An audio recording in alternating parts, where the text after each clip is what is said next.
इस वीडियो में हम देखने वाले कि लोकल वेरिएबल्स क्या होते हैं। अब जैसे कि हमने हमारी पुरानी वीडियोस में वेरिएबल्स के बारे में बात किया था एंड वेरिएबल्स के बाद हमने डेटा टाइप के बारे में बात किया था, तो अब यहाँ देखते हैं कि वेरिएबल्स जैसे कि बताया कि एक ब्लॉक ऑफ कोड होता है जिसमें हम डेटा स्टोर करते हैं, लिटरल स्टोर करते हैं, करेक्ट। अब लोकल वेरिएबल क्या होता है?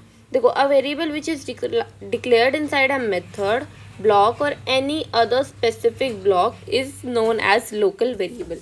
मतलब कि हम अगर कोई मेथड बना रहे, मतलब ये मान लो हमारी क्लास चालू हुई, इसके अंदर हमने यहाँ पे मेन मेथड बनाया, करेक्ट, एंड इसके अंदर भी मान लो मैंने एक फंक्शन बनाया फन नाम से, करेक्ट। तो और फन के अंदर मैंने एक वेरिएबल डिक्लेयर करा ए, जिसमें मैंने लिटरल दे दिया 10।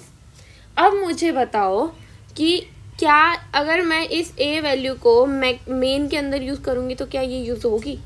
नहीं होगी। वो जो ए है वो सिर्फ इस फंक्शन ब्लॉक तक ही वैलिड रहेगा, करेक्ट। तो एक ऐसा वेरिएबल जो कि सिर्फ किसी पर्टिकुलर ब्लॉक या किसी पर्टिकुलर मेथड तक ही सीमित रहे, उस वेरिएबल को हम क्या कहते हैं? Local variable, correct. अब देखते हैं कैरेक्टरिस्टिक्स ऑफ लोकल वेरिएबल। जो हमारे लोकल वेरिएबल होता है उसकी कभी भी वैल्यू हम एक डिफ़ॉल्ट वैल्यू सेट नहीं कर सकते, करेक्ट। मतलब कि सपोज आपने इधर एक वेरिएबल दिया, इसी एग्जांपल में देख लो, एंड आपने यहाँ पर इसकी कोई वैल्यू नहीं दी, मतलब आपने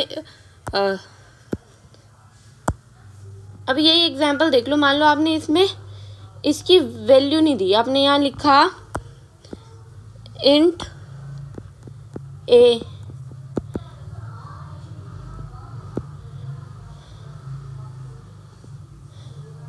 अब सपोज इसी एग्जांपल में देख लें, हमने यहाँ पे एक लिखा इंट ए और इसमें हमने कोई लिटरल पास नहीं करा, तो इसकी कोई डिफ़ॉल्ट वैल्यू कंपाइलर नहीं देगा, करेक्ट। इसका कोई डिफ़ॉल्ट वैल्यू नहीं होता।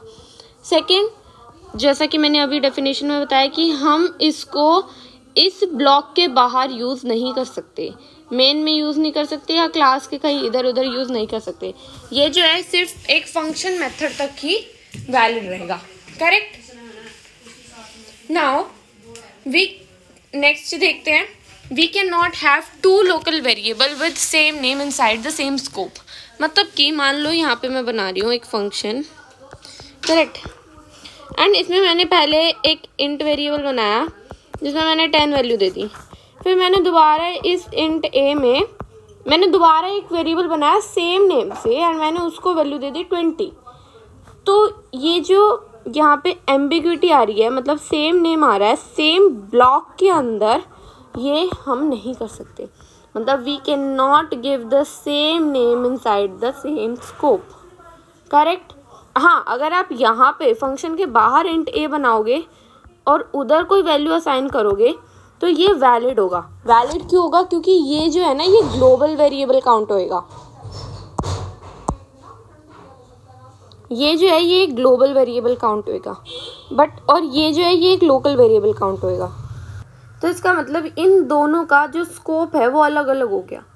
तो अब हम इसको लोकल वेरिएबल को अलग और ग्लोबल वेरिएबल को अलग सेपरेटली कॉल कर सकते हैं। बट अगर आप दोनों ही लोकल वेरिएबल बना रहे हो, वो भी सेम नेम से बना रहे हो, so that will be difficult and that is not allowed, correct. So this is your topic, local variable. Thank you.